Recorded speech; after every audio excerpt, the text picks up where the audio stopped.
What is up, everybody? It is July, so welcome to the July live stream. Hope everybody's doing okay.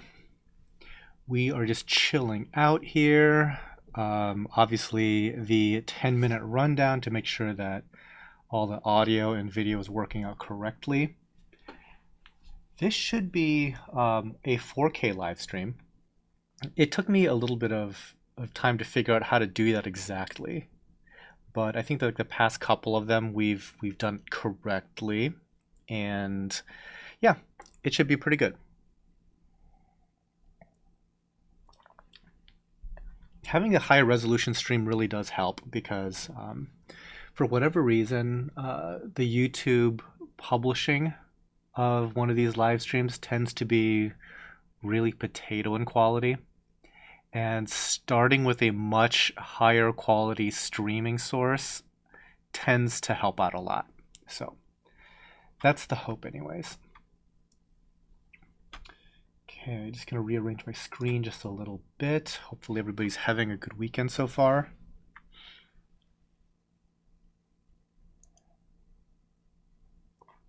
Oh man. So things here are going pretty well. I can't complain too much. The summertime is always like a slower time of the year for us, and that gives us a lot of time to kind of get caught up on a lot of maintenance of our systems.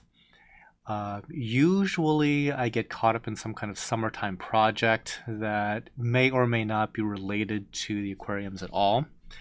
This summer, it's a total nonsense project that I've kind of wanted to do for like a really long time. If you are new to this channel, there's one thing that you can almost guarantee is that I like to do these projects that involves putting stuff on my ceiling. And so this summer in the main office space of this building, I'm doing like a ceiling project. So in this studio here, for example, you can kind of see it in like a couple of videos, but not in very many. But there's like a cloud ceiling above my head, and that took me months to put in. And so I'm doing kind of a similar project out in the main space, but it's not clouds, it's plants. And it's a much larger install, and so I expect it to take me like a good long time too. But it's been something that I've been working on for a few weeks now, and I'm making some good progress, but it is a lot of stapling overhead. So I'm getting quite the shoulder workout, let's just say. Okay, so who is in chat? What is up? Amar Sharaf, Andrew at ICP Test Hub, Goose 13, Jacob Mills, Nori is in the house. Good to see everybody. So also like kind of getting started early gives people a chance to file in, get their notifications. But yeah, so Gavin from Nori, we actually started this the ceiling. I say we as if there's anybody else that does this stuff. It's just me. We started this plant ceiling install after you guys had your club meeting here.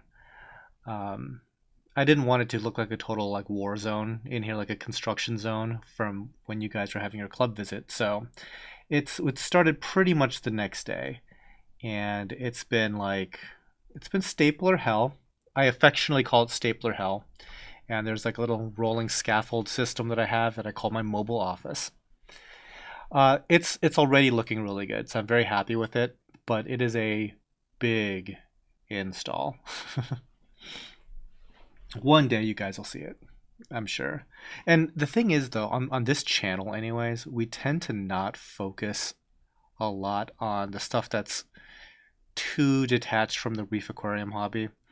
I get that like there's like a lot of cool stuff that happens here, but a lot of it does not ever show up on the channel.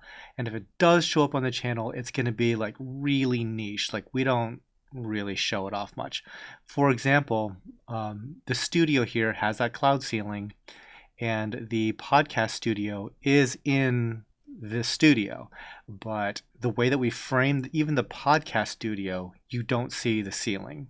So we focus again more on the guests and just like the podcast set itself, but only to the extent that we don't have good B-roll. Like in a perfect world, our 3 camera setup for just the podcast set would be a small portion of a podcast. Like I would much rather like show a lot of good B-roll. Okay, so speaking of saltwater stuff, so Jacob Mills is battling dinos. What's up? Battling dinos, but will be placing an order for coral when my tank is happy again. I think that the whole dino discussion, I feel like that's been a more recent trend. And this is coming from somebody that's been in the hobby for like a really long time. And when I first got into this hobby, there really wasn't such a thing as dry rock, even. Like, that's not something that people really use in their aquariums. Um, there was a lot of like natural stuff. I mean, even when you bought corals, a lot of the corals weren't frags. I mean, propagation was kind of an unheard of thing. And where I'm going with that is, I think that a lot of the issues that people have with dinos specifically is that they start with aquariums that are too clean. And there are reasons to start an aquarium with like as sterile a thing as possible. And that is like people's preoccupation with pests these days. But that does come at a cost. And that cost is a lot of folks are going to struggle with dinos at some point. And it's usually in the very beginning when there's just not quite a lot of like biological activity going on. And that opens the door for just a lot of other things to move in because you're providing a great environment for something like that to grow unchecked. And yeah, I think it's because a lot of people are starting with less less biodiverse stuff to begin with. Um, Having said that, that's still probably how I would tend to start something, only because like we're trying to like reduce pests as much as possible. And when I say pests, I'm talking about like actual things that eat corals, and not just, oh, there's some random thing that grows too fast. Like, oh, xenia is a pest. No, it's not. Like something that's actively eating coral, that's what I'm trying to avoid. And sometimes when you start with like live rock and live sand and stuff like that, you're more likely to introduce that type of stuff.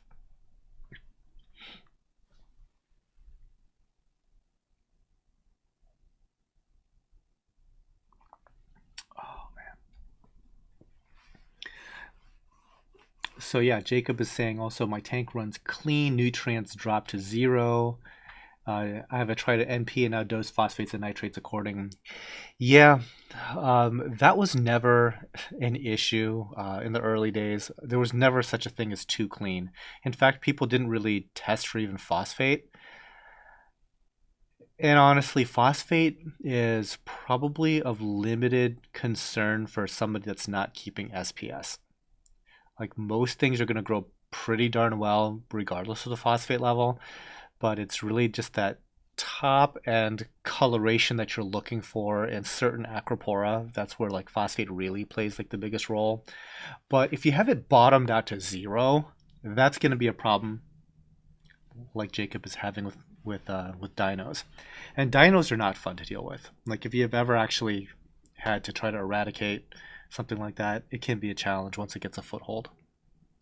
Okay, so we got about 30 seconds left before the actual corals start rolling in. I got to hit the button manually so I can't miss my mark.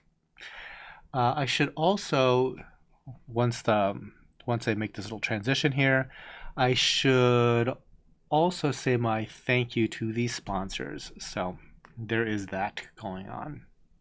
And hopefully we will have some more sponsors lined up in the near future here. There's a couple of conversations that I'm having. Okay. Perfect timing.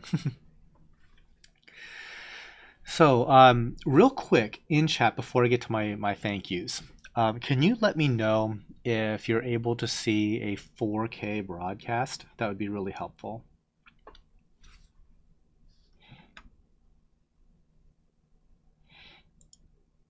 And actually, hopefully this thing is even working, because on my broadcast screen, this has been like frozen at about like 6 minutes ago. So hopefully you guys can still see. Let me just type that in chat just in case.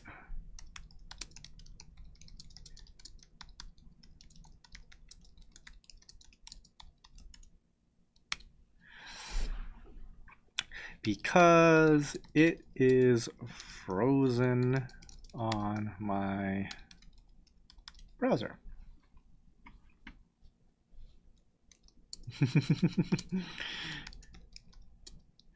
Just checking, thanks. Cool. And apparently 4K is working. That's also helpful. Okay, I'm gonna tempt fate here. I'm gonna restart this little browser thingy, see where we're at.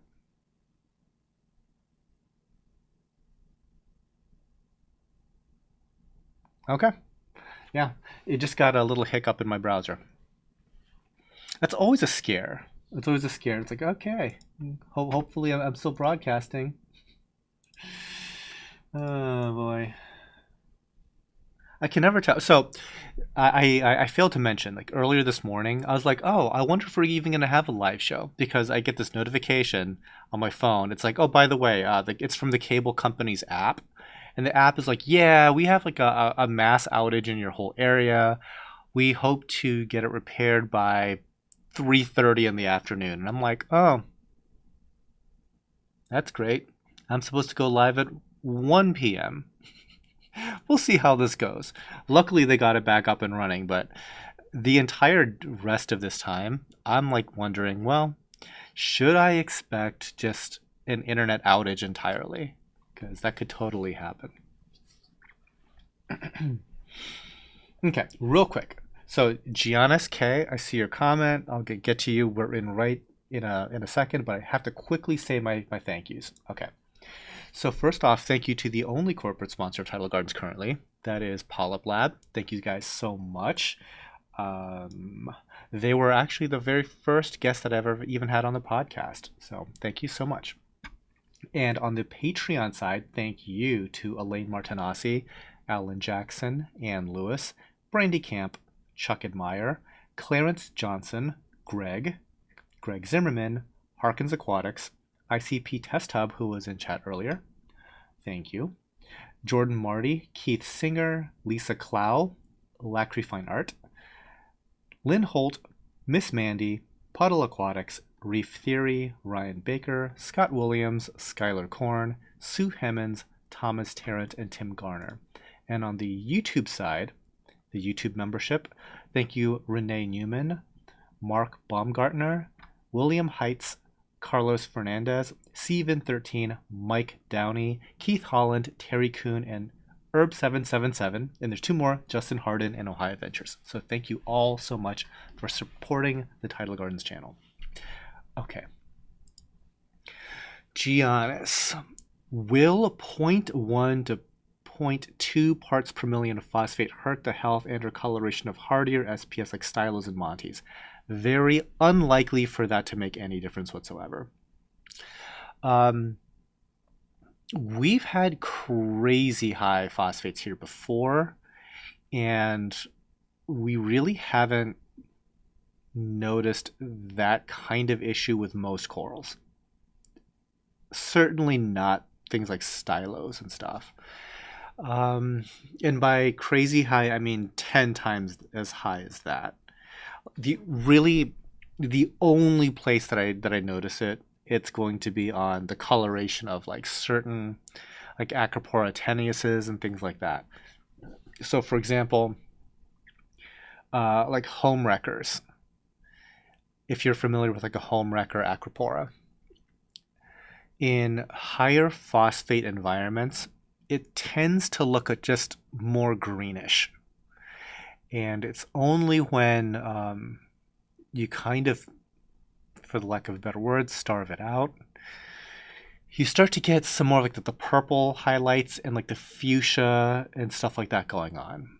And so oftentimes like when we're like filming and shooting these like high-end acros, I always slightly worry about our customers because it's these certain types of acros are the ones that are most likely to be a disappointment because first of all, they're not going to ship amazingly well. They're going to survive the shipment process, but that level of stress is going to kind of brown them out. And when you stress an acro like that, it's going to stay brown for like a good long while. There's probably a good likelihood that the customer is also going to dip the coral. That's going to further stress it. And so like, yeah, you end up with this coral that's kind of like dull in coloration. And they're like, well, what happened? I had placed an order for something like that was like a peak coloration home wrecker for a lot of money. And it's like, yeah, for you to get peak coloration home wreckers, you have to do everything right. And unfortunately, that time might not be anytime soon. Because in addition to having that stress event, which tends to have like these lingering effects, your tank has to be practically perfect. And so, yep, high-end acros, that's life.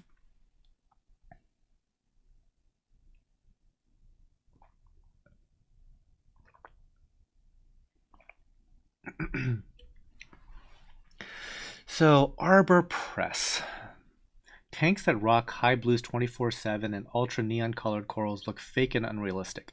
Okay, so I'm going to handle that right now. There is currently, in the state of the reef aquarium hobby, is nothing that is going to look remotely realistic. It is simply the culture of the hobby as it is right now. Um, I contrast that with the freshwater side. Freshwater is something that I have not done in many decades at this point. Many meaning like two. It's been about 20 years. But we just started in it like a little mangrove rehabilitation tank that's turned into a freshwater tank. And I've started to talk to more freshwater YouTube types, mainly because it's like a novelty. I've been doing saltwater for so long, like the freshwater stuff is actually really refreshing. But the cultural difference between the freshwater paludariums, to some extent reptile people, it's they get so much inspiration from like natural environments, natural vistas, natural this and that and everything. Um, Compared to us in the reef aquarium industry and the reef aquarium hobby, it's like night and day. I mean, I think that the folks in the reef aquarium hobby, I'm gonna say like 99% have never even like been underwater in the ocean or something like that, because there's no similarity whatsoever, like none. And like even the idea that like, oh well, we use blue lights because that's what it looks like down. No, it doesn't. You're talking like somebody who's never been diving. If you think that that's what it looks like underwater, where it's like, oh yeah, but all the lights get filtered out except for blue. It's like technically true. Still does not look like a home aquarium. Not that close. You don't see fluorescence in the ocean, like none practically. So yeah, if the natural look is what you're going for, cool. I totally get it. There's a lot of really cool daylight colored aquariums out there. But yeah, the direction of this hobby is very clearly more of like an artificial rave than it is a natural setting. Like that ship has sailed. That ship sailed when we started to use VHO light bulbs in the 90s. Before that, you could make the argument that, like a metal halide bulb was about 6,500 Kelvin. It looked yellow. It was an Iwasaki because that grew the corals the best. Maybe you had like a 10K metal halide, but once you started to get into like VHOs, right around like 1992, let's say, that started to bring out like a lot of fluorescence. And then you got into maybe a 20K radium from Germany, maybe. But after that point, yeah, there's a clear direction shift because at that time, you know how like people complain these days about photography and editing, like photoshopping corals, to, like dial up their saturation and whatnot. Back then, what was considered cheating was using blue light, and now it's like the default is blue light across the board. And cheating may be the use of orange filters and the use of Photoshop. Because also back then, digital cameras didn't exist. So there was that.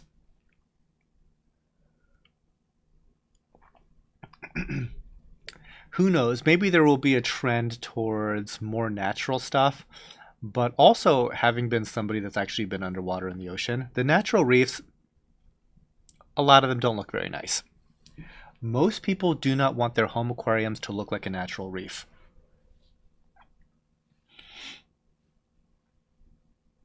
Fish Fam Link, show some love by liking this video and subscribe to stay in the loop. Thank you, Fish Fam.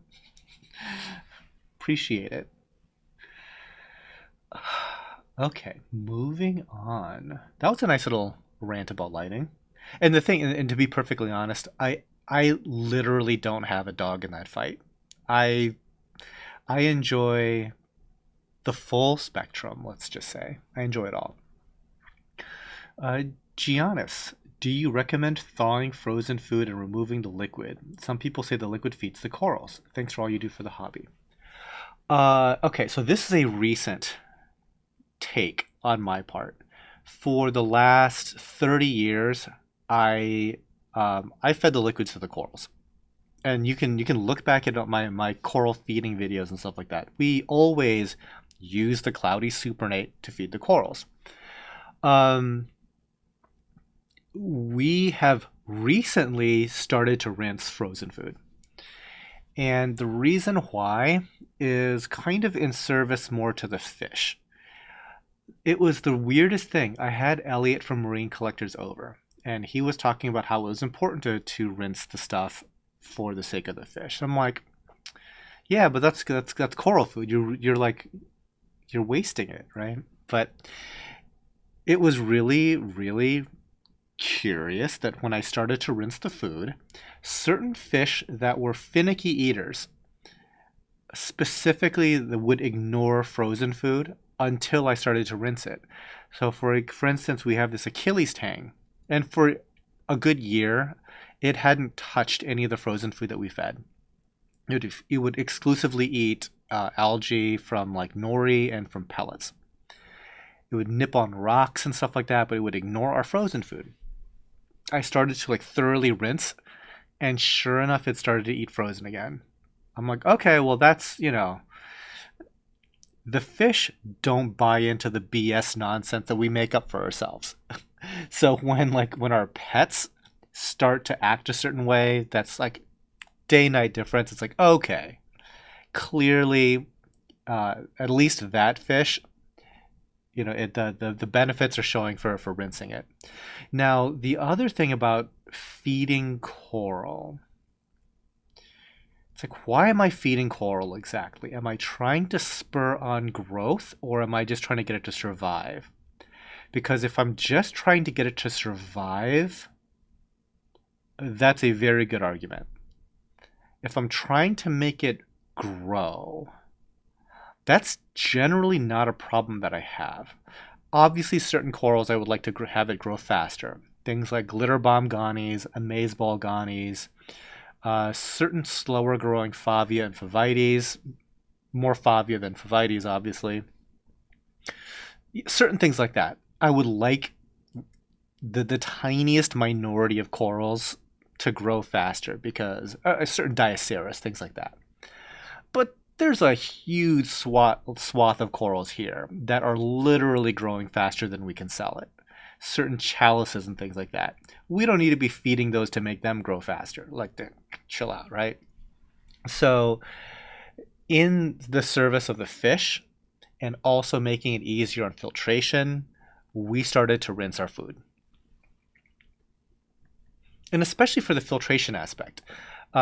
We were, okay, which may or may not be an issue these days.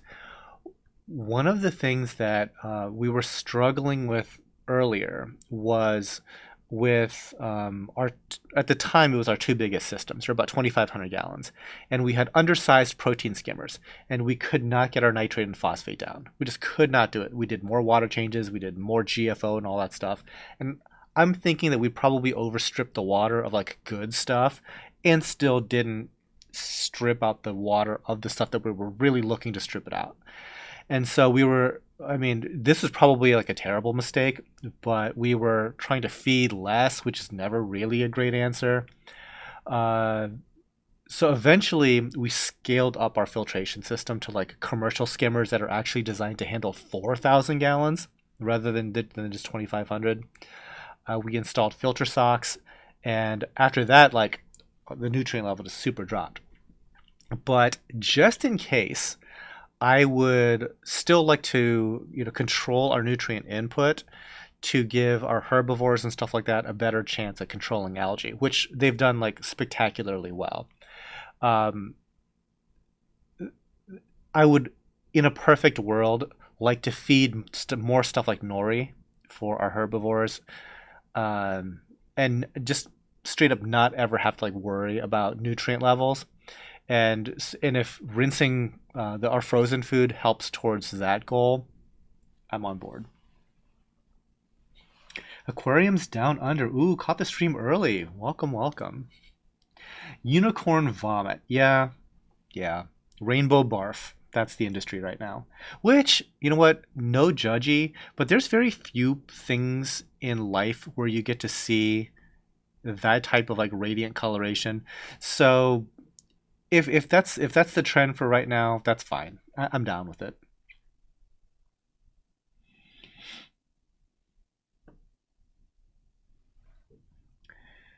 E EIY Kumar. Does the polyp size of a zoa make any difference in light and flow requirement? Not really, I don't think. Um, when it comes to zoa care, they're pretty flexible. I think the only thing that I notice with regard to zoas, and you can kind of use this as like a very general litmus test. If the coral is more extended, that's kind of an indication that there's not enough light. If it's highly retracted and smaller than typical, let's just say, that's probably a sign that there's too much light. If there's a lot of flow, there's almost like no situation where I think that a lot of flow isn't appropriate for zoas. I think that they do much better in higher flow because the alternatives, you get a lot of detritus accumulation on zoas, and that causes their mat to die back. So generally higher flow is good across the board, and you can kind of see based on like the zoa's behavior how the lighting is going. Um, there's like a good sized pocket that'll work for a lot of zoa species, but you really want to like watch out for the two ends of the spectrum where is it really really tight and constricted, or is it really really long and extended? Because that's kind of like an indication that you're at the end.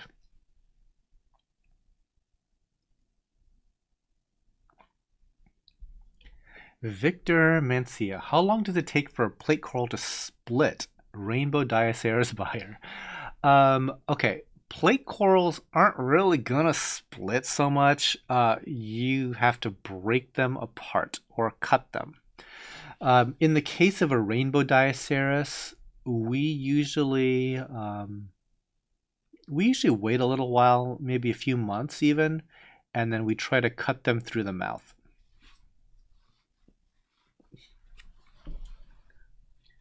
Chief of Sinners. Personally, I cannot stand blue light. Literally hurts my eyes. Interesting. I had not heard of like light sensitivity specifically to blue light like that. Um, but if it's bothering you, That's a sign that's like, okay, maybe we need to design a more daylight colored tank. Um, Off the top of my head, I really like the look of a lot of leathers, things of that sort. Like I've seen some really cool daylight tanks that were leather dominated that looked absolutely incredible. Xenia looks incredible under daylight. Some non-photos like Tabastria sun corals, fathead dendros, way better in daylight.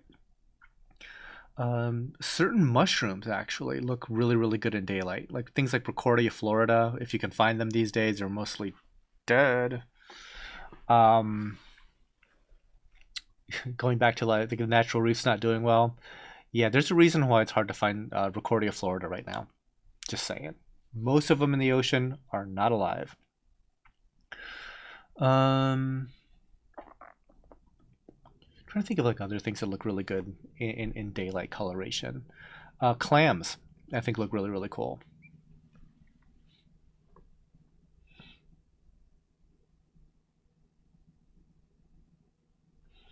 Ah, Be the Fountain. Blue light also bothers me long term. Interesting.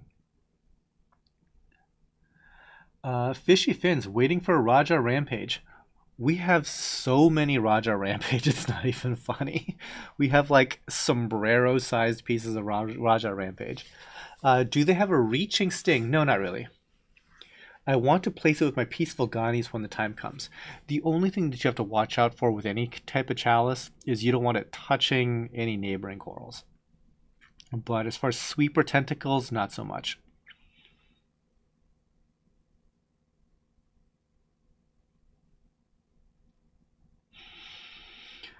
I run my tank fairly white, but with more of a cool white, and there's a bit of blue in there for some color, but it doesn't come through in the color of the light. Yeah, and this is just one little weird tidbit, but back in the day, and this doesn't really apply so much to LED technology, but back in the day, even a very like yellow colored metal halide had a lot of blue spectrum in it. So I've mentioned this bulb before, but it's a 6500 Kelvin Iwasaki from Japan. It is a super yellow look. Like 6500 Kelvin is the color of the sun. Our sun is yellow, right?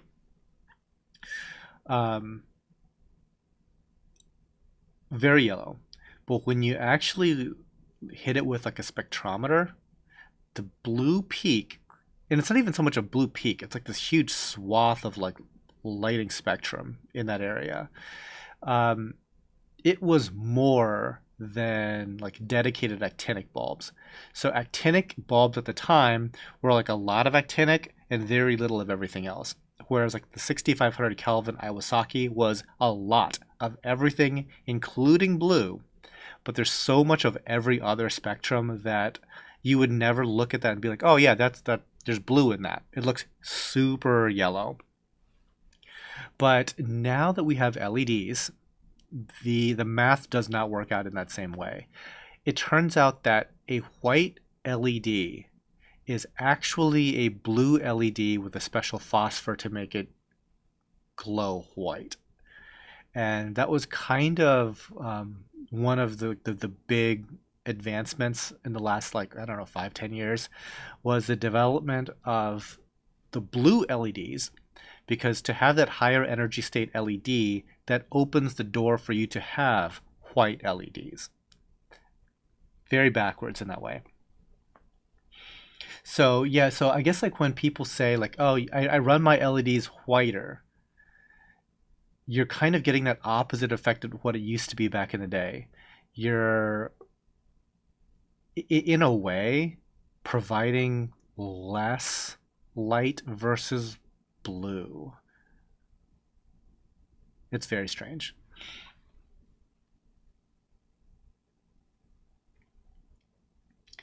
Let's see. Giannis is asking, why don't you show mother colonies on the sale pages? Is it just a time thing? There's a couple of corals where we would have like a mother colony image. A lot of it comes down to when it comes to like aquaculture and coral farming, the entire idea of a mother colony doesn't really make any sense. It's not like, oh, you have like a giant mother colony and then you are taking frags of that and that's how you farm coral. That's not really how coral farming is done. You frag the heck out of corals, and one day the ones that don't sell and the ones that are too large to sell become mother colonies. So it's not like there's like ever a single mother that people are fragging off of. That's not a thing. At least certainly not here. Um, Also, big mother colonies are more likely to suffer catastrophic death. And it's not because like, oh, well, anything in particular can, no, no, no. Specifically mother colonies, because a lot of this hobby, for the folks that have like been in this a while, you'll know where I'm going with this. But success leads to future failure. Like coral growth in its very nature is going to kill off other parts of itself. Like when you have a gigantic colony of Acropora, the bottom parts of it die. So like where like certain areas don't get enough flow, don't get enough light, you're going to have some die off. And when certain corals start to die off, it doesn't stop just at that little part. It's going to like continue to grow. The death rate is going to continue to progress throughout the whole colony. So you can have an entire gigantic mother colony of acro just overnight go downhill. And you would not have that issue had you propagated that into 50 pieces. And those 50 pieces might still be like not necessarily like 1 inch frags. They might be like good sized pieces.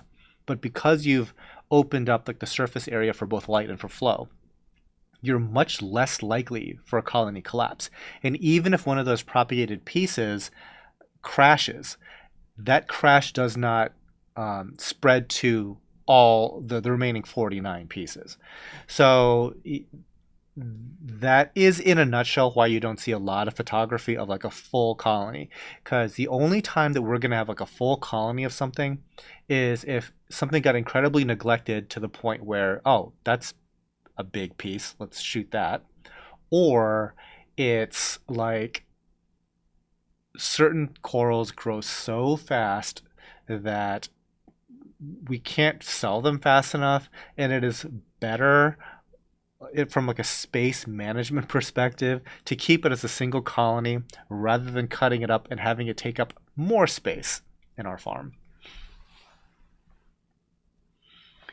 Victor, is there a day I can go to Tidal Gardens to buy corals in person? Yes, if you're curious to do that, send us an email at support@tidalgardens.com and we will get you on the calendar. All the visits here are by appointment, but yes, that is possible.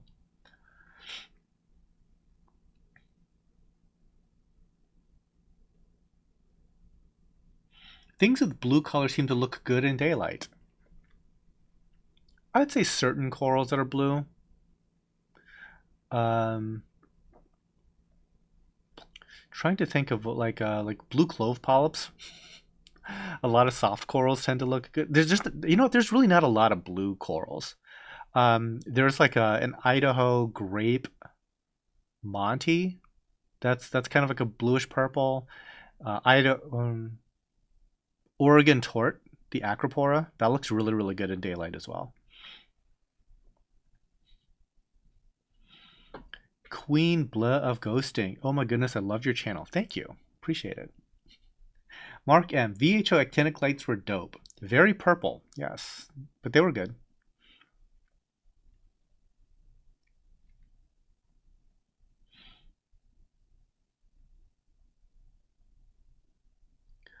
Okay. Giannis, about the mother colonies again. I work in scientific research, and it's the same concept with cell culture. They must be diluted constantly, otherwise they'll start to die. Kinda, yeah. I mean, you're so I think in like a cell culture, my guess is it's probably running out of like uh, some kind of nutrient media. And in a similar way for corals, it's like you're starving it out from like the either the light or the flow that's necessary. And also speaking of like VHO and T5 and stuff like that, like fluorescent, one of the biggest and best parts of those styles of bulbs was how like evenly they cast light and in how many directions that they kind of like flood coral colonies. Because one of the biggest issues with that kind of like that colony collapse is you create these like really stark shaded regions of the coral, and it's obviously it's still possible to do that with fluorescence, but it's really easy to do that with LED. And you kind of have to go crazy with LED fixture placement to alleviate that problem. So that's why I always kind of bristle at like the idea that, oh well, this particular lighting fixture, it has like the spread of like a 2 feet by 2 feet. It's like technically yes, but the just like the geometry of that light, let's just call it, it's going to cause shadows. And so a lot of people had questioned like, why do we go so heavy on the number of fixtures? It's not an intensity problem, it's a coverage problem. And we're really trying to like eliminate a lot of those shadow artifacts. Oops. Oops, oops, oops. I'm like clicking around.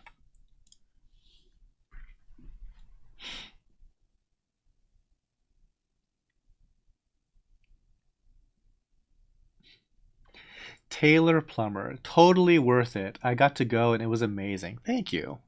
Fan showed me around. It was very hospitable, especially during a Michigan game. Go Blue. You have no idea how overwhelmingly excited I am about college football.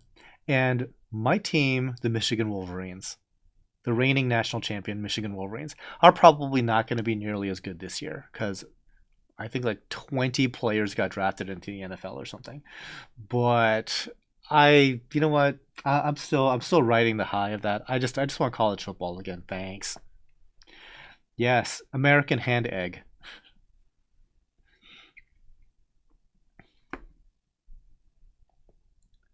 Quorum sensing genes. Oh, okay. Okay, that's true too. I assumed it was like a lack of a resource, but that's true. Because we had talked about that in one of our reef receipts videos. That yeah, like the activation of certain genes says, you know what, stop growing or start dying, which is pretty metal.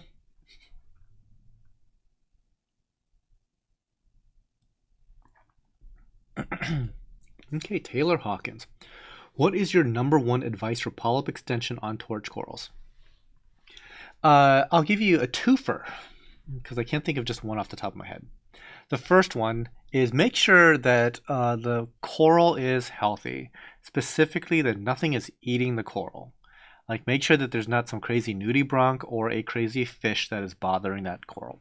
Because for a lot of corals, as long as there's nothing actively bothering it, it's going to do pretty well. Like most people, especially people that watch the Tidal Gardens channel, if you're having trouble, it's oftentimes not going to be for the usual dumb reasons of somebody that has just started the hobby and doesn't know anything. Like if you're here on this channel, well, you're like you're not you're not in the majority. Let's just say you've done a little bit of research if you found your way here. Um, so at this point, I think that the reasons why a coral might not be doing well, it's going to be something squirrely. It's going to be heavy metal poisoning that like you don't test for. It's going to be like some weird bug that nobody's ever seen, stuff like that. Or it's going to be like that reef safe fish is not reef safe, and it's going to be one that you were told was definitely reef safe, like a yellow tang, right? 99% of the time, that coral that fish is fine with corals. You're in that 1% because you just found like you just happen to find that cow that likes to eat meat, and yeah, have fun with that. The second thing is there is such a thing as perfect flow when it comes to torch corals.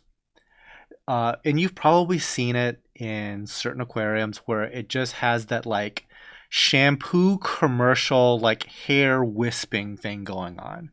It's like it has that perfect swirl.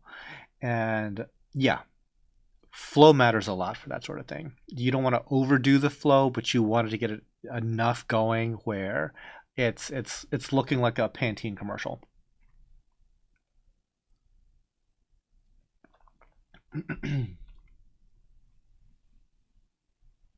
Queen Bleu. Okay, how many years have you been a reefer? Um, let's see. I lose track because I think I might have been like 8 or 9 years old, give or take. So I'm like pushing close to 30 something, almost 40 years. It's been a little while. Um, I might not be showing my age just yet, but I'm pushing 50, you guys. I'm getting there. Oh. So like the sort of decisions that I'm having to make these days are like, do I dye my hair or do I just like, completely go silver? Yeah. Yeah, I just turned 48.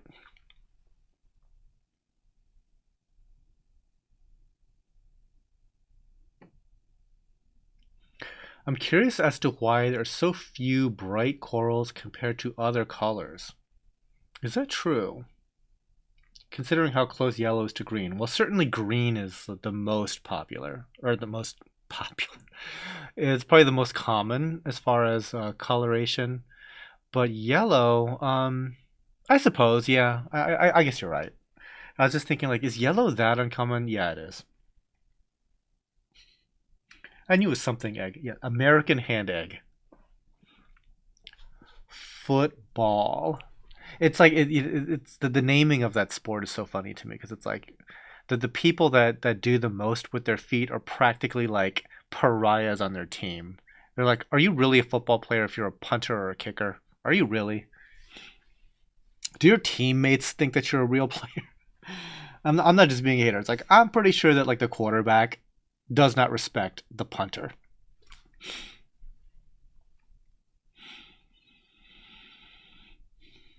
Why can't I keep a torch alive, but can keep a bunch of hammers alive? Okay, the Reef Garage. That's a good question.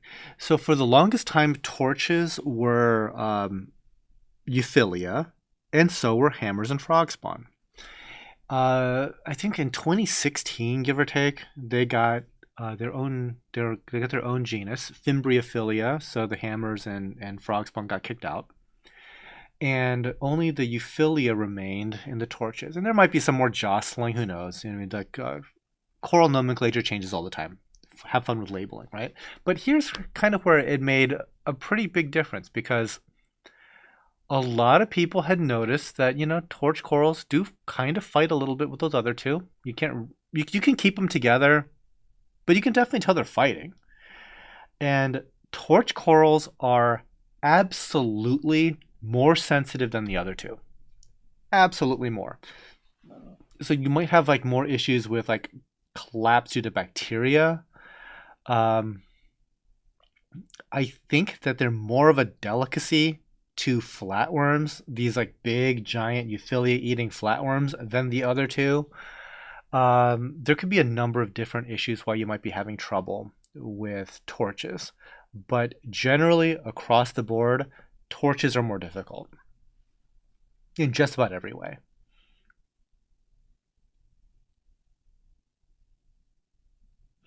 Will I ever get rid of hydroids? I manually squish them and I have hermit crabs and bumblebee snails that can eat them. I have not heard of bumblebee snails that eat hydroids. Um, but when it comes to hydroids, I tend to not all.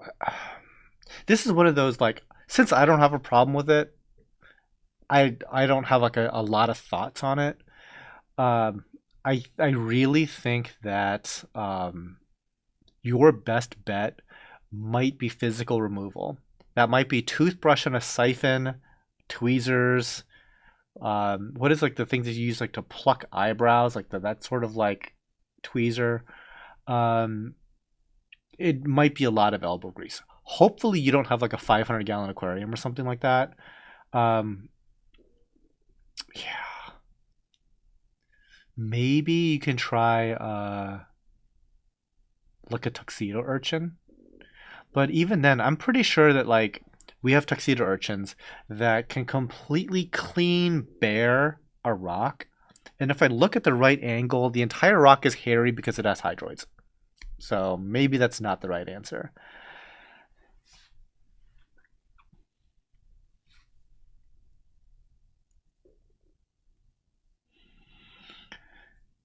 So B is saying, yeah, a lot of them will just go away in time. It may be true.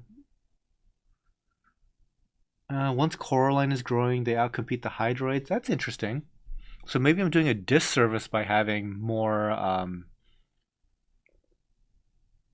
of the urchins, because my urchins chomp down on coralline algae like it's nobody's business.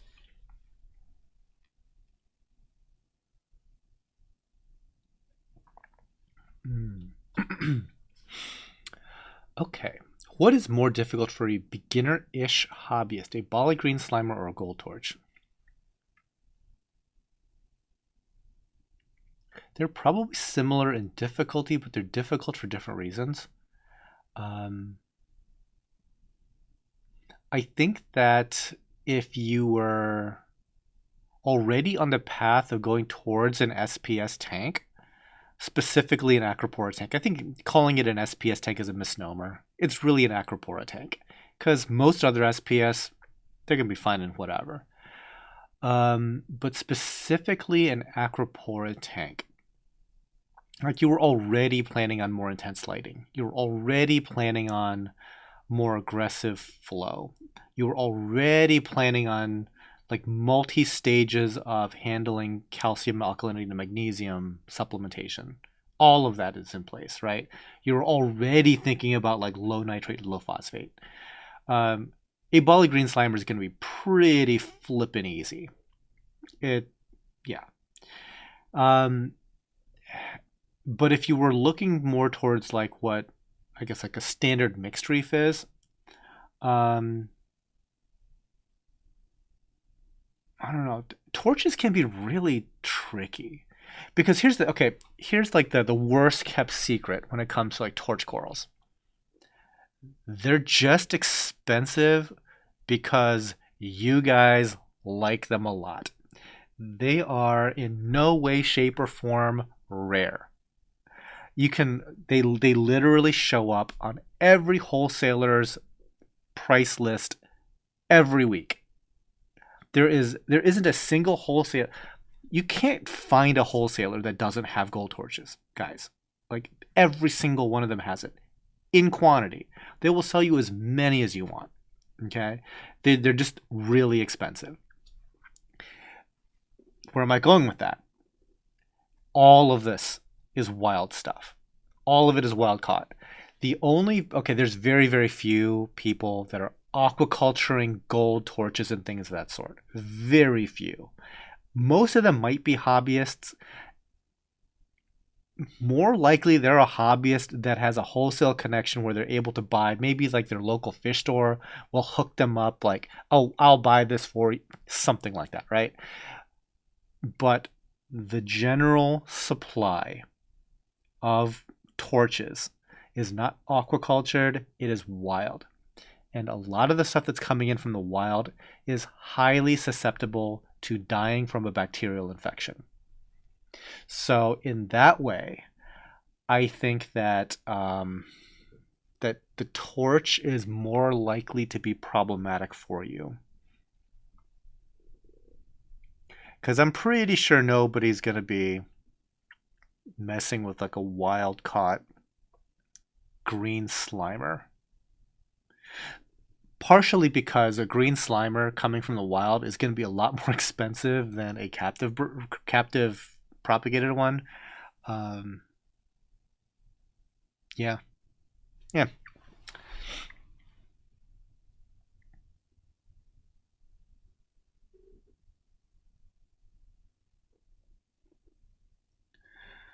Okay, Queen. My mushroom, I tried to super glue. Okay, good luck.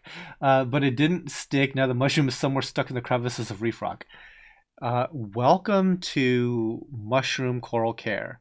They are really difficult to get stuck down on something. Some people have like a very low flow area of a tank to the point where they're putting in like a container that's partially covered to just have it settle. Like they really have like mushroom settling tanks because you can't glue them. You can't. I mean, people sometimes I've heard of like people sewing them in with like fishing line to a rock. That hasn't worked for us. Maybe it works for other people. We do the settling thing. So we kind of like get them to grow on a little bit of rubble. And one day we glue that piece of rubble onto something else.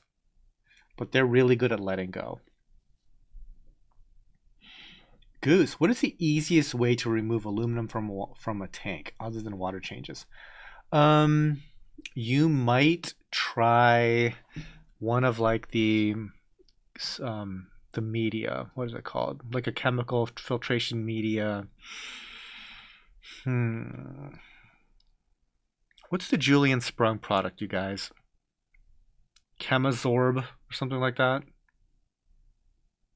But there's like some heavy metal binding media that might be it. Other option, and this isn't like, this is more anecdotal because we don't do a ton of algae scrubbing and algae filtration, but algal based filters, whether it be like a Chaeto ball or a turf scrubber of some sort, if you are extracting algae routinely from your system, that is a way to export heavy metals.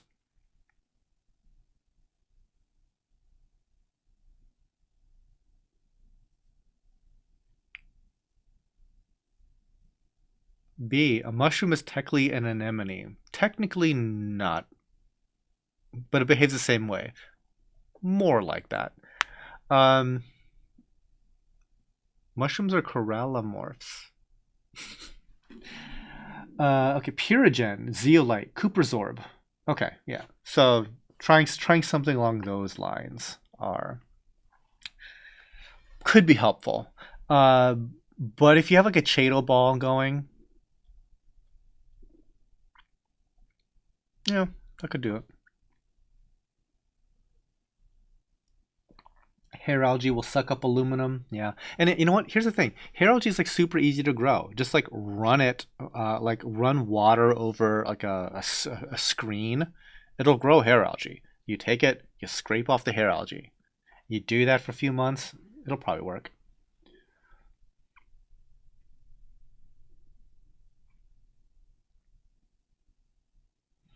Aqua balls. I use 3D printed baskets. Cool. For mushrooms, they stay in the basket till attached to rubble. That's cool. Let's see.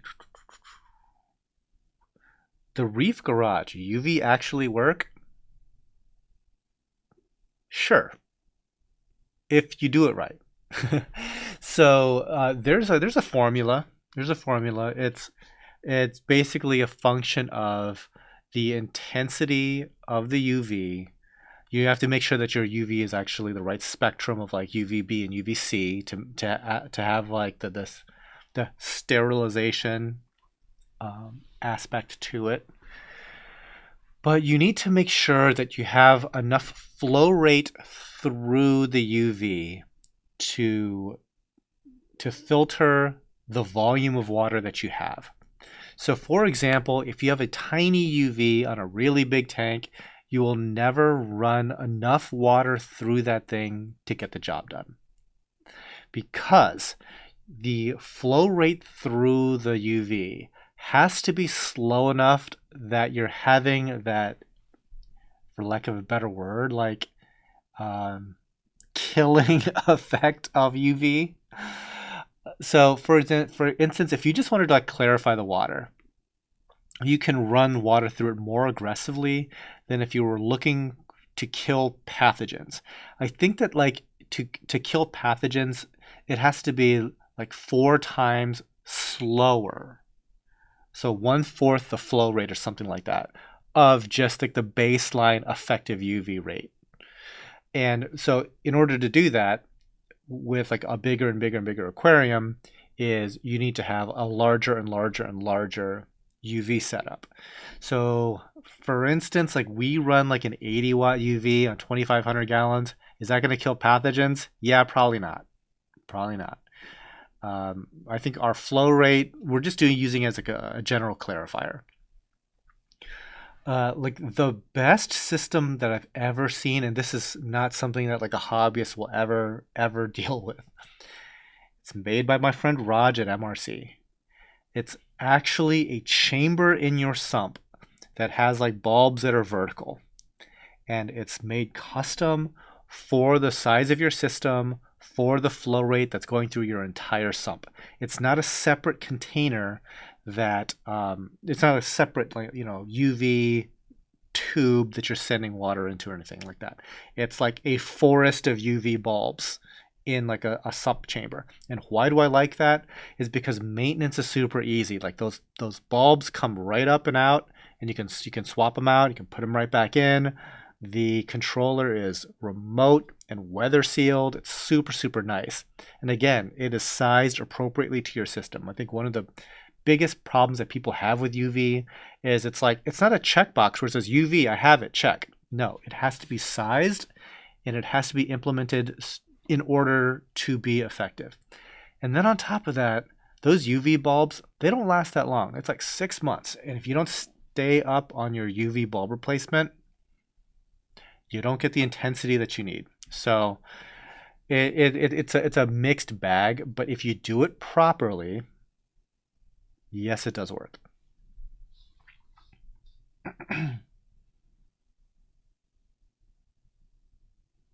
Best macroalgae for phosphate removal. It's got to be Chaeto, right? The fast growing stuff? Probably Chaeto.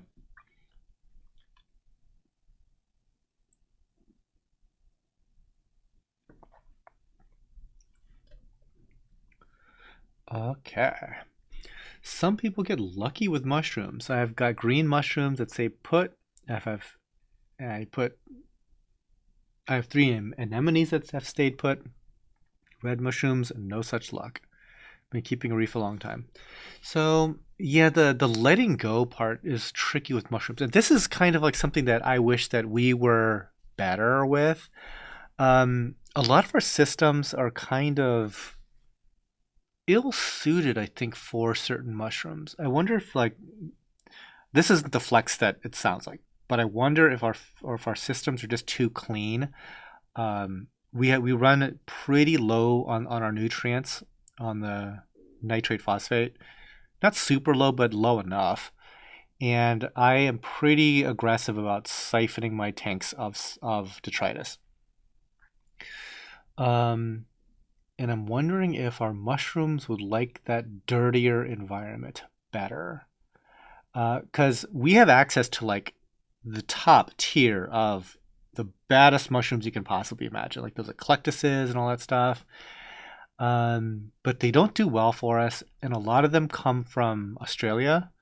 And though that variety of like Discosoma doesn't propagate well, and being a coral farm, we kind of like things to be propagatable if at all possible. So yeah, there's that aspect of it. But yeah, that is one of those corals, corallimorphs, that there is some room for improvement on our end.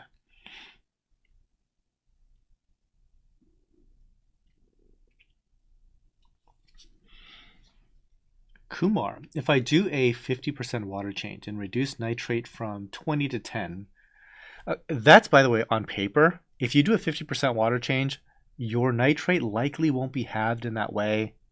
Long story short, but keeping other parameters the same, will it hurt Acropora? I don't think so. I happen to love water changes. I think that a lot of there's some really good benefits to doing water changes, and I know that it's very in vogue right now for like some of these methods where like you don't do any water changes, you have to like just supplement this, that, and yet, or you can just do water changes. Because if you do 50% water changes regularly, you are going to have an insanely nice tank. insanely nice. Like water changes fixes so many blanket nonsense issues. And one case in point, one reason why if you do a 50% water change, your nitrates will not go from 20 to 10. It's because a lot of stuff that has bound up nitrate, has bound up phosphate, things like your rock, things that just like your frag plugs. In some ways, your coral itself, like stuff, has bound that up. And when you kind of change that chemical balance of your water, a lot of that stuff is going to fill in that gap again. Okay, so your nitrates, I don't know. I'm just making up numbers here at this point, but it might be like not 10, it might be like 12 or 15, okay? But you're kind of then, I guess, like rejuvenating like the capacity of your stuff to bind that stuff up. And like over time, it really does like polish up your water chemistry.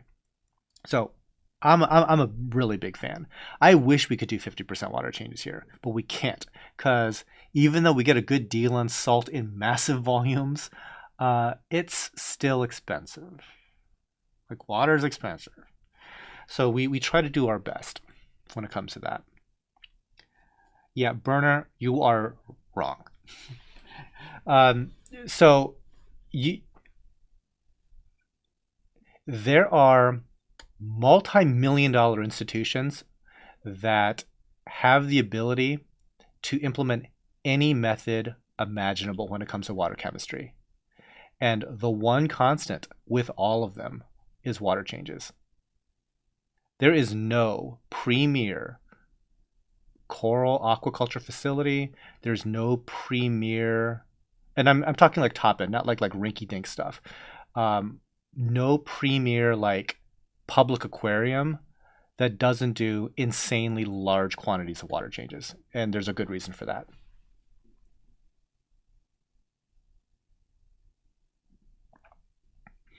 Because it turns out that like maintaining calcium, alkaline, and magnesium, that's kid stuff. That is baseline easy. The sort of stuff that water changes really fixes, to do it any other way is going to be extraordinarily challenging.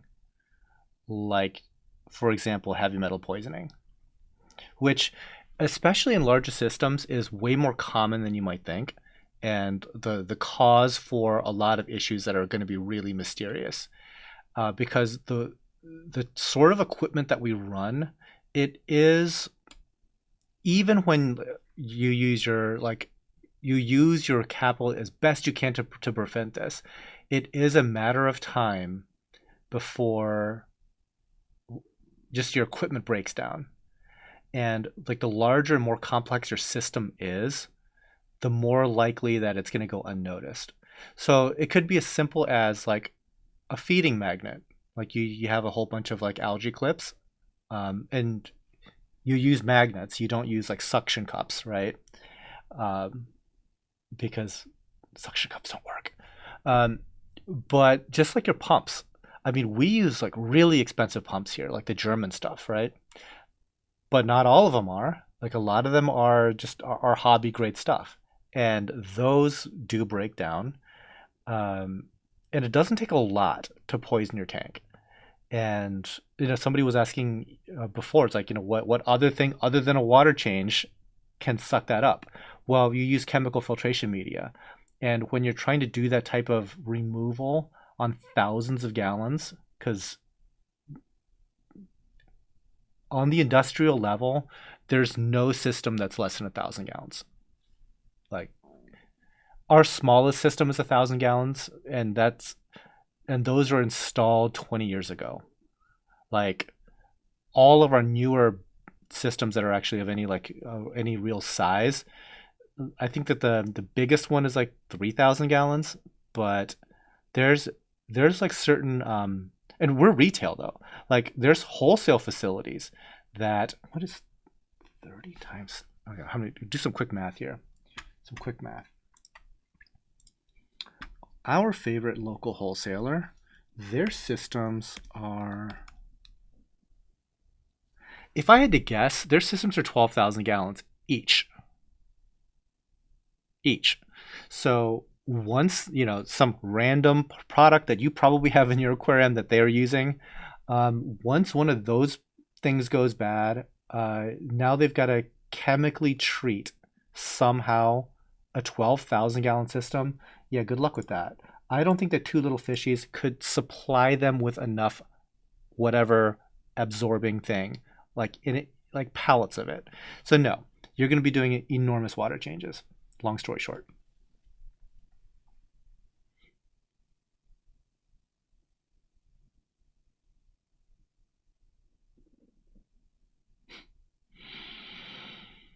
Hmm. In fact, Blue Bucket Red Sea just had an aluminum spike in their salt batch. Water changed to normal. So here's the other problem. Okay, this is something that I wonder if it's an overrated problem because this has a chilling effect. Every single salt manufacturer that I'm aware of at one time or another has had a bad batch incident, like every single one. And across the board, there's no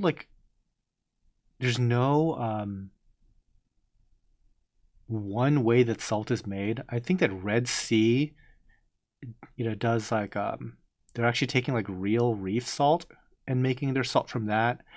I know that some other companies they're making it from scratch, like from like test tube type stuff basically. Um, but there's always a risk of like a bad batch happening. Um, this is gonna be bad, like because like the most recent one that was talked about was like people had issue with like Tropic Marin, something about like the Turkey facility or something like that. I don't know because I don't use Tropic Marine. Uh, but and I don't want to just like rattle off the list because literally I think every single salt manufacturer that I've ever heard of has had a problem at one time or another. Uh, but that's probably not a good reason to not use salt.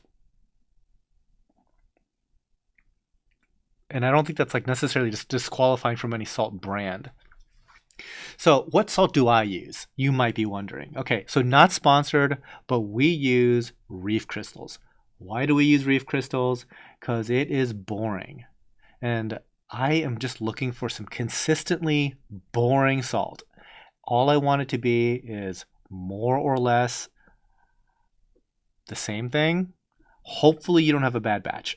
And I mean, the one like saving grace to like instant ocean slash reef crystals, which by the way, I have no illusion that it is the best salt out there.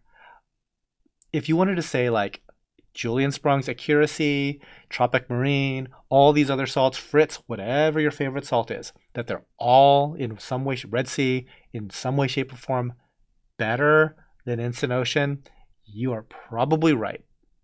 But one thing that Instant Ocean has going for it is that they make batches that are so large, that for them to have a bad batch, what you're basically saying is they had to have been off by an entire cement truck sized thing of one component. Um, it's unlikely. It's really unlikely. Not that it can't happen, because I'm sure it probably has happened. But when you like when you're making batches that are so large like that, any weirdness kind of just gets spread out to the point of insignificance. And that's really all I'm looking for. Because guys, like whale shark tanks those are instant ocean. Like I don't think that there's another salt provider that's making salt in those volumes. Like all of Shed Aquarium is going to be instant ocean. Like they have dolphins, guys. They have a dolphin show. Anyway, salt rant. Uh, by the way, speaking of some salt guests, there have been like a couple of companies that have contacted me that want to do the podcast, and I am I'm very open to talking with them about like chemistry and their salt mixes, but like I simply don't use their product a lot. So I don't know how that conversation's gonna go. Okay.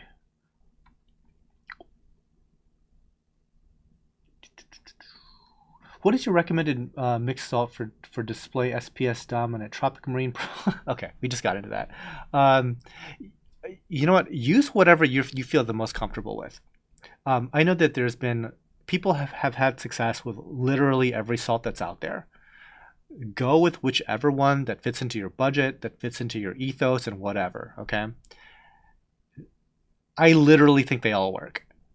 But if you have like a specific buying criteria that you're really into, stick with it. Just go with it. I already told you like my methodology in thinking about it. I want the boring stuff.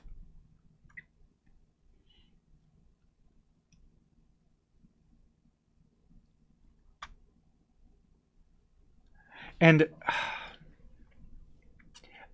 salt mix is one of the things that is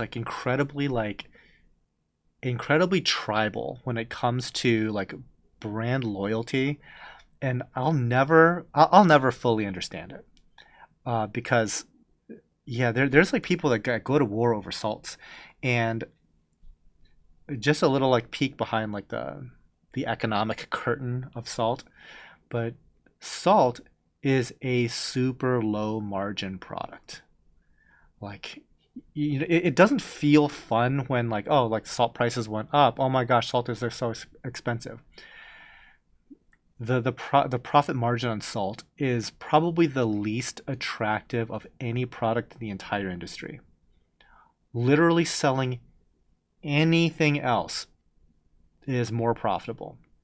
So for like a lot of I don't know, a lot of combative thoughts about like which brand to go with, I kind of don't get it. It's like it's whatever, dude. It's practically like a loss leader in a store. Not that I sell salt. Like I don't sell salt, but I know what the margins are on salt. They are the worst product. The worst.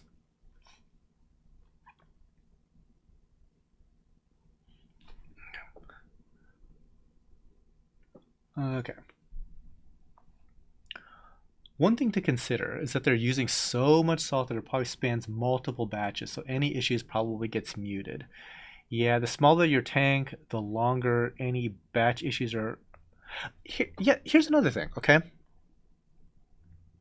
How many people have more than one or two buckets of salt at your house currently? Because if you think that you're having like an issue with your salt, I mean, you're one bucket away from like solving that problem, right?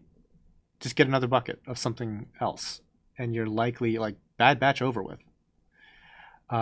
It would be bad for me because I'm making it up for like 1,000 gallons at a time. I know that like the wholesaler that we deal with, I think that they have like a 20,000, like they make it 20,000 at a time. Yeah, yeah, so like commercial facilities, I would think that would have like a lot of like issues with that. But if you're seeing some like weirdness as after you do a water change, now's the time to like to fix the issue. Don't necessarily do more water changes at that point, but like do some testing and see what's going on there. Fish venture, I have 2 years worth of salt. Okay, funny you mention that. What is 2 years worth of salt to you? Because there was a time when one pallet of salt literally lasted me years. And now one pallet of salt does not last me very long. Queen, my water's from the nearby sea. Now that would freak me the heck out because um, weirdly, the ocean is not that clean. And I'm more worried about like something locally polluting that where I'm collecting from. I mean, a lot of like the public aquariums when they are using ocean water, they do process the water. They're not just like, oh, we're actively just like pumping it through as if there's no issue.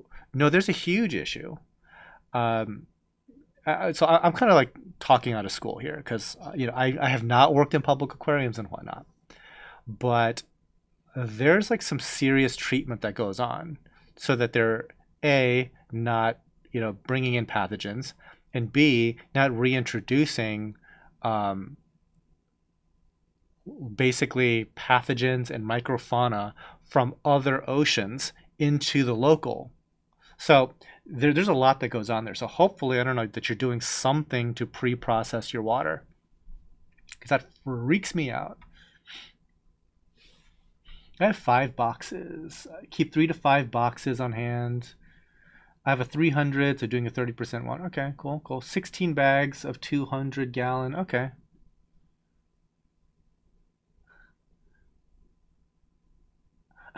Fishy fins. I live in the Florida Gulf Coast. I don't even swim near shore. That's funny.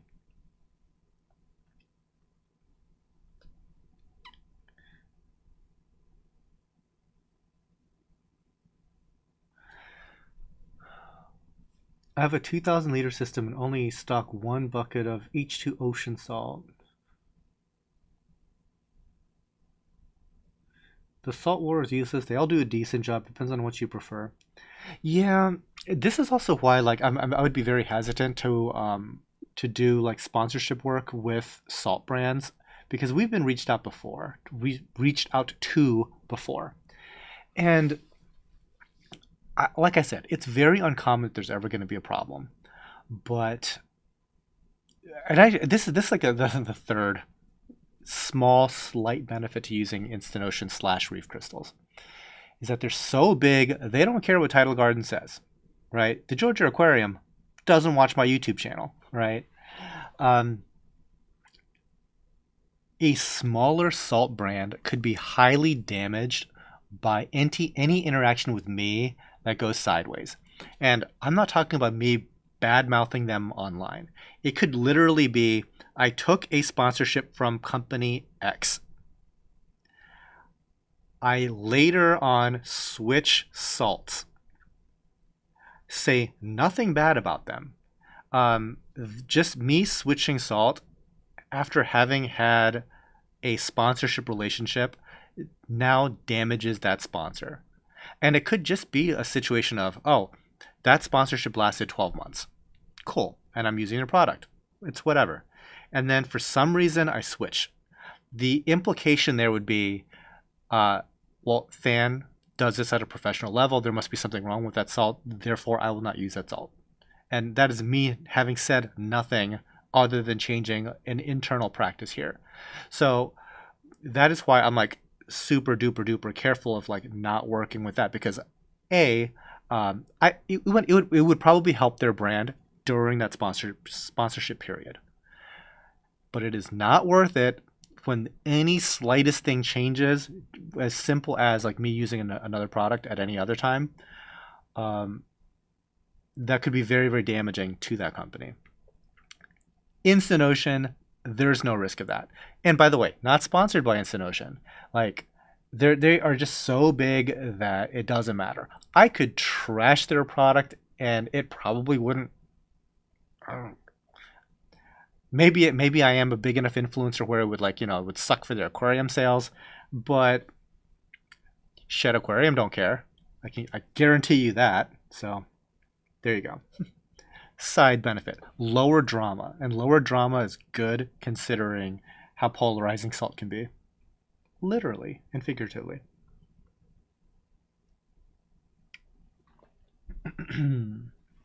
Will you look at Vivid Aquarium's Super Melon Platygyra and see if there's a knockoff of your platycakes? Also, when will more be available? Okay, I've not heard of it before. To be perfectly honest, Vivid Aquarium has not been on my radar for a very long time. Um, I only knew of them from YouTube, and I don't think they've made a video in like 8 years or something. So, okay, what was the name of this? It is the Super Melon.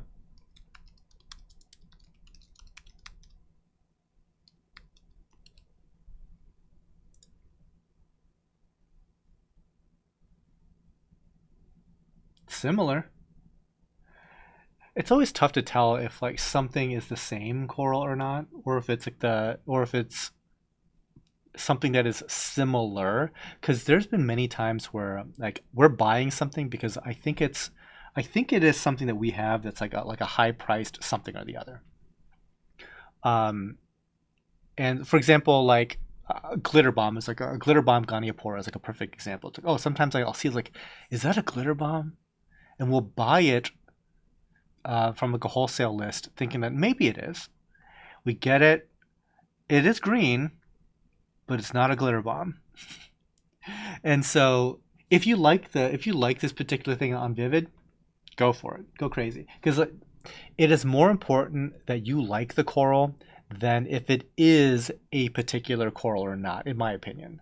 Like I so maybe that this is me like putting on I'm a coral farmer and I don't have to like be that selective about the corals in my possession. But I I feel like I I've lost that I'm collecting stuff aspect of the hobby. So, I guess like I think it's more important that people are just happy with the stuff that they're getting for their aquarium rather than trying to like, I don't know, score internet points of having a very specific rare or desirable coral. That's just me though. But to answer your question, it looks really similar. And when will it be more available? That is one of those corals that I was talking about earlier that I would like to grow faster. We, at one point, we couldn't sell any of ours. Going back to that heavy metal issue, we had a heavy metal issue. And that platygyra just grayed out. And it was gray for 6 months. But luckily, it's returned to peak coloration, and we do have like some here and there, which is nice because I was like, I hope this thing recovers.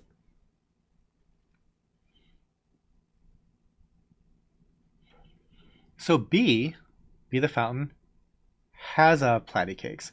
The platycakes is sky blue and the colors are way more vibrant. Okay, interesting.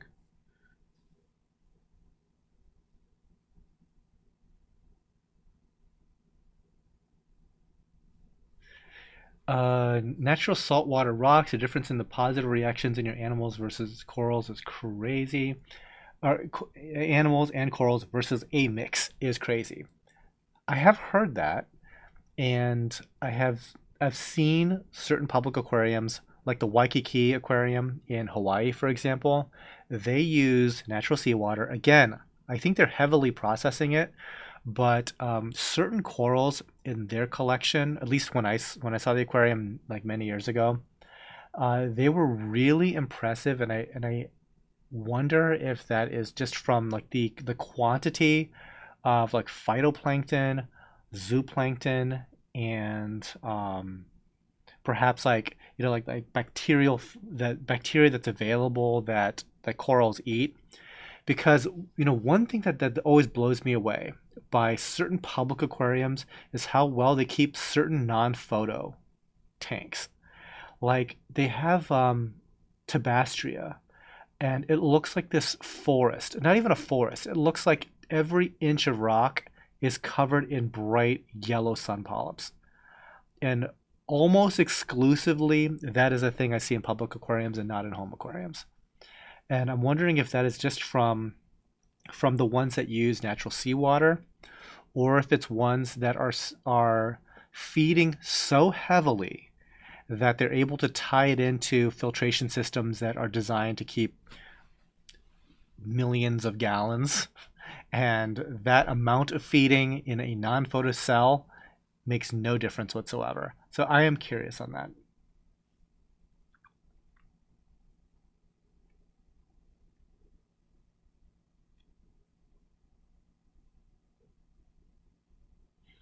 Oh, okay. So you say instant ocean is just instant ocean or reef crystals, but in Belgium they have okay. To clarify, instant ocean and reef crystals are two separate products that are sold and manufactured by the same company. And I use those two kind of interchangeably, but what we use here is reef crystals. It is a different product than Instant Ocean. But locally here, when people like say Instant Ocean, they're actually talking about the company, which ironically isn't called Instant Ocean anymore. It is actually Spectrum Brands that carries a product called Instant Ocean, that carries a product called Reef Crystals. We use reef crystals specifically. Tohi, have you been to Maui Aquarium? Never been to Maui. I would like to. Tubastia there are amazing. That's very cool. Okay, I need to use the bathroom real quick. I will be right back in just a sec. I've been putting away this French press of water here.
And I'm back.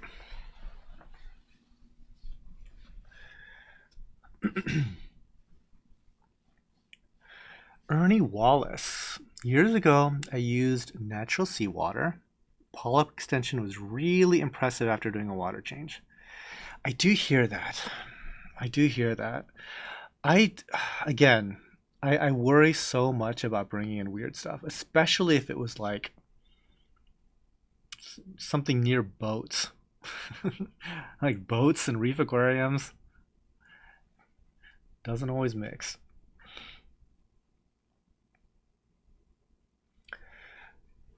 Giannis, would you recommend Porites or Samacora for a beginner?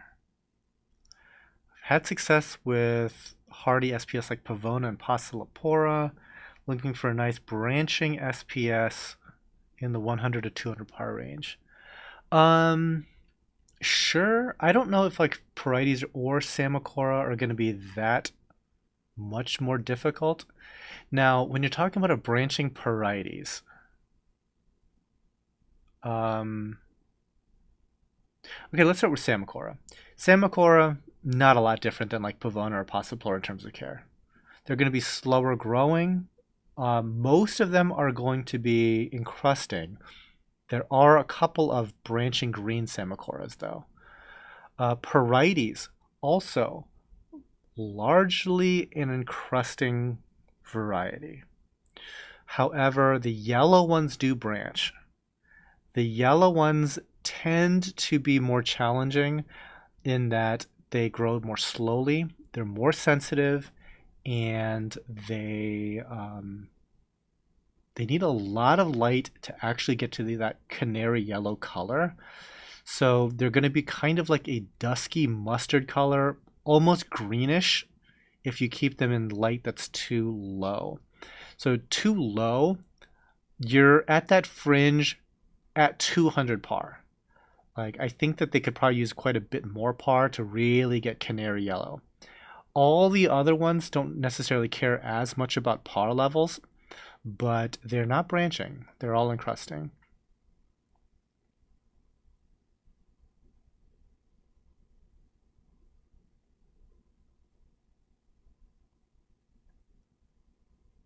Hmm. In Belgium, Aquarium system delivers instant ocean and reef crystals is a French brand. Interesting. Who knew? Okay, what about branching cyphastria? They tend to be far more colorful. That's also an option. Cyphastria need much lower light though. Like 100, that's probably towards the upper range that I would be looking for. Cyphastria, yeah, Cyphastria is fast growing. Yep. And there are certain types of like branching Cyphastria. There's like a few different color morphs. We only have one color morph, but there's one that's kind of like a teal grayish colored one.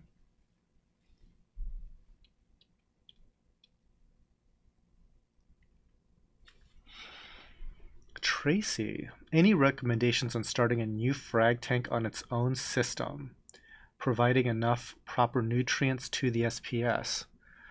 Um, I really don't think that you need to do anything that different than your regular aquarium. So you have your show tank, and you could really just run your frag tank like it's another show tank. Huh. Trying to think of anything really all that different even. No, I would say that the same logic would just apply.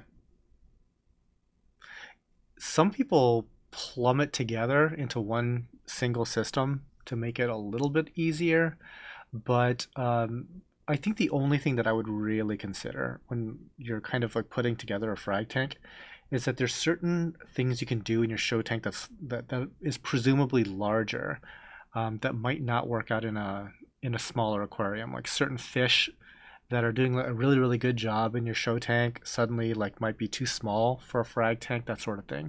So you do kind of have to like watch out for that.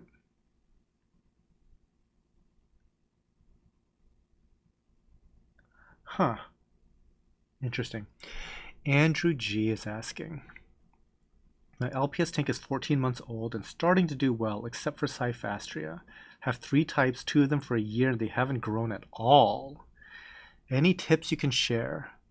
So that is very strange because Cyphastria is something that tends to grow like insanely fast. Um, Assuming for a moment that there's nothing eating them, which might be a bad assumption, but so when something doesn't grow, I think two things: something is eating it, or there is like some chemical thing. Um, I mean, 14 months old is still like a fairly new aquarium, but I can't imagine why Cyphastria of all things wouldn't grow, because that is a crazy fast grower, and you have three different types that aren't growing. That to me is indicating probably something chemistry related. Um, Going back to our water change discussion, here's where I would start doing large water changes just to see if that kind of like rights the ship, so to speak. Because this is a fairly new aquarium, Andrew. A lot can change, um, but you're at that point where it's really should be maturing.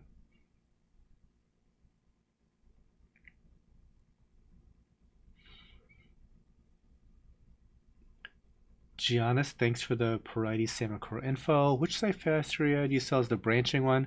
I think literally we'll call it a branching Cyphastria. It'll be listed in there. It is usually um, it looks kind of like a meteor shower. That coloration is usually meteor shower ish. Having said that, the branching Cyphastria does change color. So it can either be like a teal base red polyp or all red.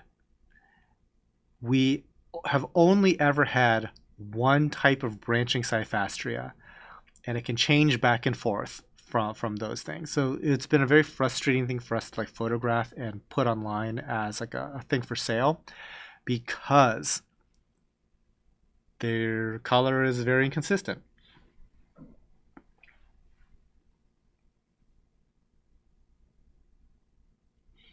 Taylor, how should you judge par without using an expensive meter? You really can't. You kind of need the meter. All my corals are reasonably happy, but Millipora will not open. Honestly, if a Millipora will not open, I think it has a problem. Like, I don't think that lighting is the issue. I think something is like actively eating it. Like, I don't know what is actively eating it, but something is messing with it. Or I probably sound like a broken record, but there's usually two reasons why Millipora aren't opening: heavy metal poisoning, acro eating flatworms. Those are like the two things that really pop into my head.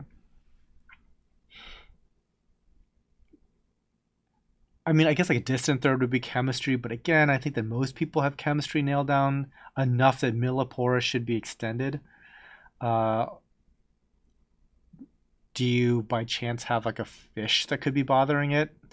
Because if you have like something like a dwarf angel, that's why it's closed.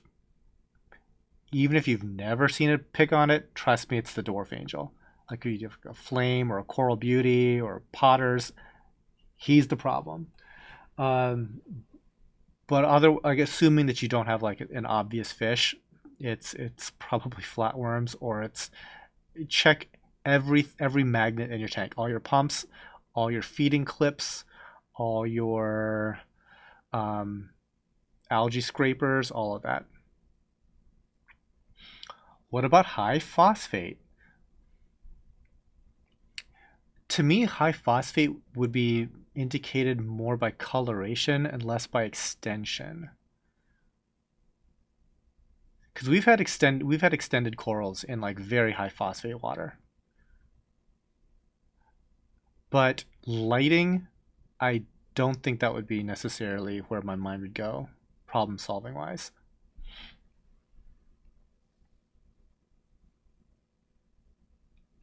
They can stop growing if they're not getting enough light. Sure. Um,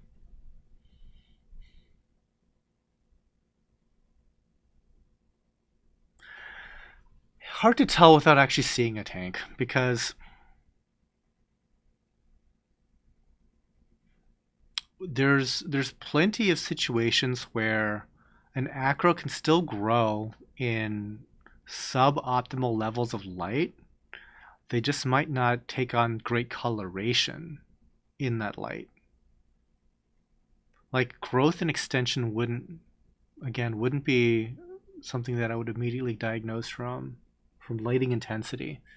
It's possible, but let's just say that if I had a shrunken down Millipora, I got much bigger worries in mind than, oh, I just need to upgrade my lighting. That ain't it. Okay. So real quick, okay, we're on item 186. How many corals do we have on this show? I think it's in like the low 200s. I can never remember exactly what number we ended on, but it'll be in the low 200s. So again, guys, get your questions in. Speak now or forever hold your peace, or at least until the next live show.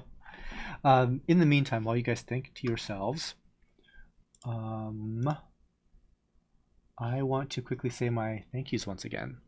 So thank you real quick to our corporate sponsor, Polyp Lab, and also to our YouTube members and Patreon donors. So on the YouTube side, we have Steven13, Mike Downey, Keith Holland, Terry Kuhn, Herb777, Justin Harden, Ohio Ventures, and I messed up. Renee Newman, Mark Baumgartner, William Heights, Carlos Fernandez.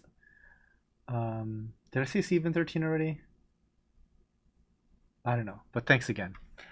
Patreon, thank you to Elaine Martinassi, Alan Jackson, Ann Lewis, Brandy Camp, Be the Fountain, Chuck Admire, Clarence Johnson, Greg Zimmerman, Harkins Aquatics, ICP Test Hub, Jordan Marty, Keith Singer, Lisa Clow, Lacry Fine Art, Lynn Holt, Miss Mandy, Puddle Aquatics, Reef Theory, Ryan Baker, Scott Williams, Skylar Korn, Sue Hemmons, Thomas Tarrant, and Tim Garner. Thank you all so much.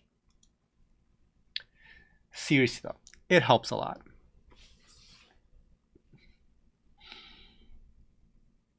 Taylor Hawkins, I just found a metal clamp rusting. Maybe heavy metal. Yep, that's it. That's a problem. That's a big old problem. If you see something rusting in your tank, like it takes almost nothing to poison your tank. That's it right there. I had that issue with Cyphastray. It was slightly shaded, wasn't growing, wasn't looking bad. Moved it to over an inch and started to explode. B, when can I come to Tidal Gardens? I don't know. We'll work it out. We don't have anything on the calendar. By the way, we do need to record another reef receipts at some point. We're long overdue for another scientific article. What lights for an SPS dominated tank, 100-gallon tank with 20 inches of depth? Okay, perfectly honest, a lot of different lights will do. I would say that most lights these days are going to do just fine. It's you'd almost have to try to find lights that won't do the job at this point. Now, we run a lot of radions here. Radions are very expensive, and a lot of it may or may not make sense for you. But they're good lights. They're really expensive. So I wouldn't rush out and be like, oh, you need to get radions, because like a lot of stuff works. Like these $150 lights from Amazon, we run those in the greenhouse occasionally. They work fine. Like, it's fine. I would say, if anything, it's more important that you find the lighting that works best to,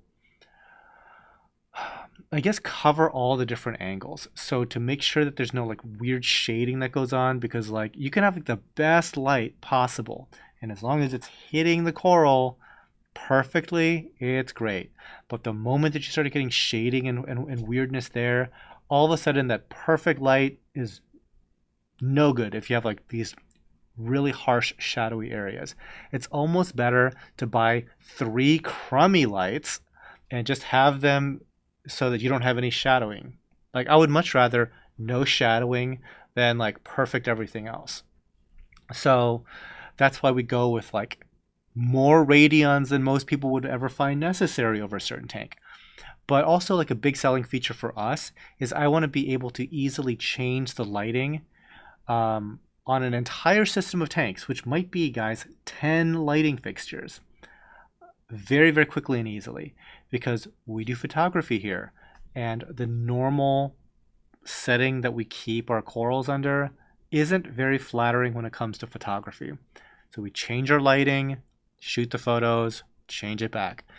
If we had to do that for every single fixture individually, we got a problem.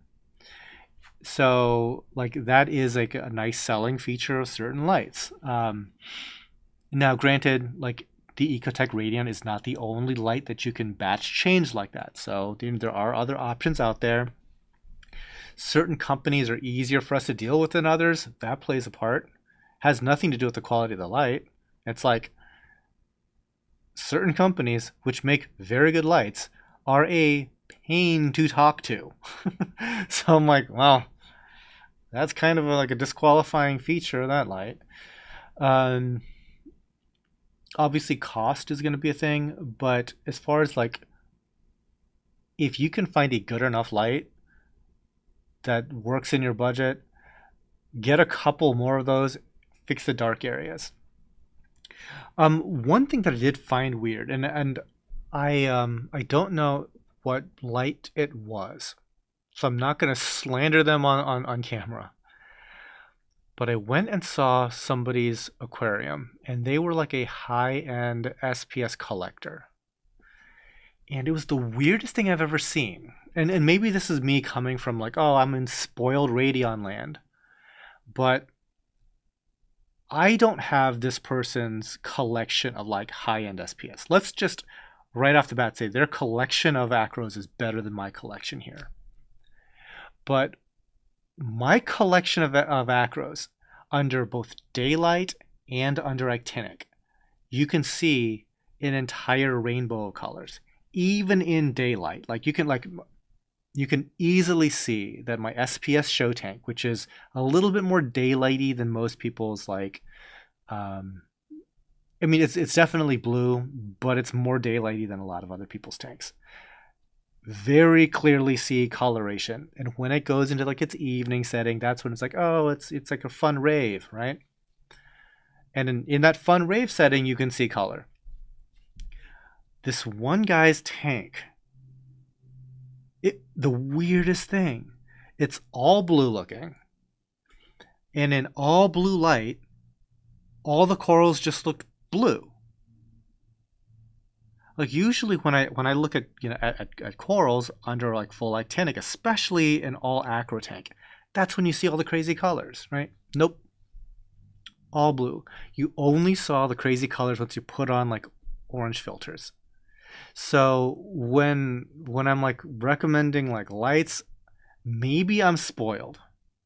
Maybe I'm spoiled in the quality of LEDs, but I don't even think that's possible because like we use Amazon fixtures, like the cheapest LEDs.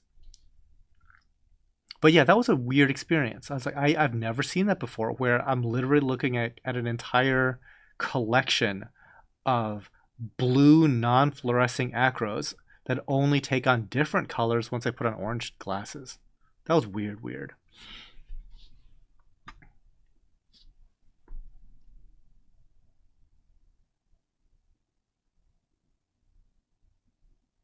Gloria Diaz, how do you stop a Scully from receding? That's a great question. We have a Master Scully receding right now. Um, I often think that is an issue from like a bacterial infection.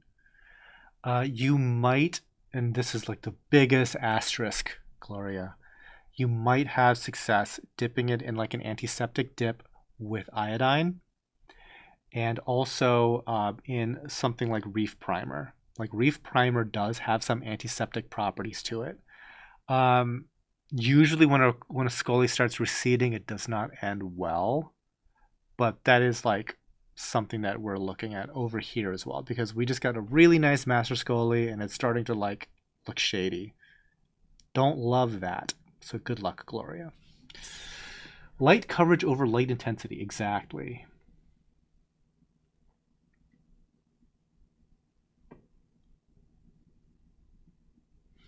Giannis, is something like the Idaho Grape Monty more sensitive than a standard red Monty cap? I don't think so. What about the Setosa compared to a Digi? I think it is. At one time, I would have said that it's more challenging. I don't think it is any more challenging. It might be a little slower growing, and I mean, because Digis grow pretty quickly, but it also grows in a different shape than a Digi, so it's going to be a little bit more monolithic, I would say.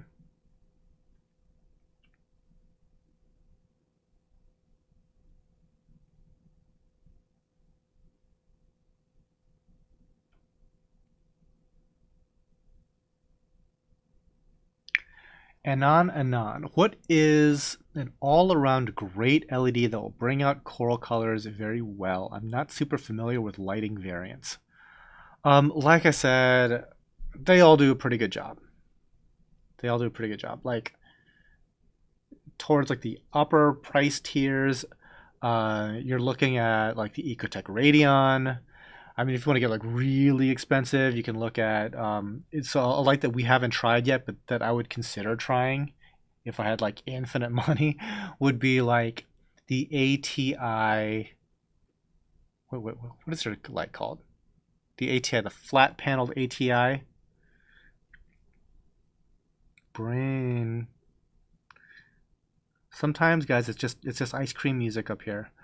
Um, Stratton, Stratton Pro. And the reason why I like that light is because it does not have any fans in it. And I like the idea of a passively cooled fixture because they're quieter. Having said that, I don't know if I'm willing to pay, what is it, $2,000 a fixture or something like that. I ain't that curious. Um, and the other thing is, are we sure passive cooling on LEDs is good? Like one of like the biggest problems LEDs have is heat dissipation, and am I compounding the problem by not having active cooling. That could be a problem, guys. So that's like towards the upper end of the spectrum. On the lowest end of the spectrum, you have Vipar Spectras on Amazon, $140 each. They go on Prime deal sales. They go on Black Friday sales for even less than that. There's coupon codes you can clip. Vipar Spectras are dope. They're not easy to control, but they're dope. Middle of the road, people like Kessels, people like AIs. Never messed with a Red Sea, but that looks like a Radion.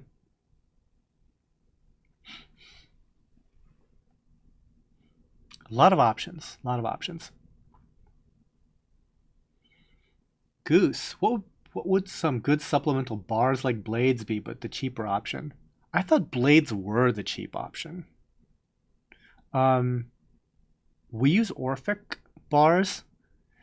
We like them just fine, but we only run them for like a little bit at a time. Some people have had issues, again, heat dissipation, right? I think people have had issues with them dying on them, and I'm wondering if it's because they don't have active cooling. Reef Bright, they make bars too. I think AI blades might be okay. So I don't have the pricing off the top of my head. You guys are gonna have to like work it out amongst yourselves in chat. But I think they're all in the same price point, right? Like the Orphic bars, the AI bars, and the Reef Bright bars. I mean, it's like half dozen or the other. Are they that different in price? Not really sure. But those are all, I would say that those are the three most popular bars.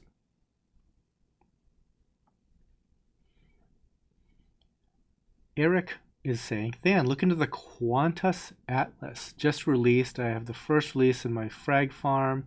Insane spread. Qantas Atlas. Oh, by the way, officially we're in overtime. So thank you all for watching. I'm going to quickly do this Google search. Qantas Atlas.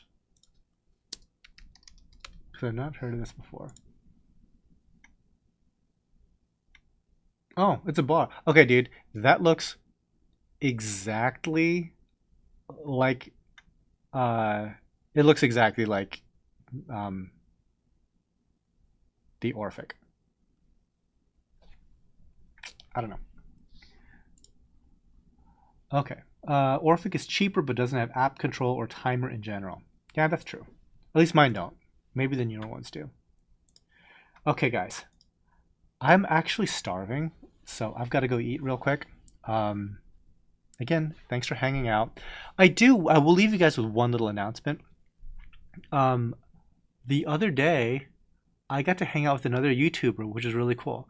He's not a saltwater YouTuber, though. Oh, actually, that's not even true. He's got a saltwater tank. But it's Serpa Design, Tanner Serpa. He's got like a big following, and he does like a lot of like these DIY like terrariums and paludariums, and he does like a DIY pond, and he started like a reef aquarium thing, and we talked to like a lot of stuff about the differences in these different things, and like design concepts and DIY, and a little bit about being a YouTuber. So hopefully we can get those podcasts edited. But it was like a really cool discussion. He's a cool guy. So anyways, that pretty much does it from here.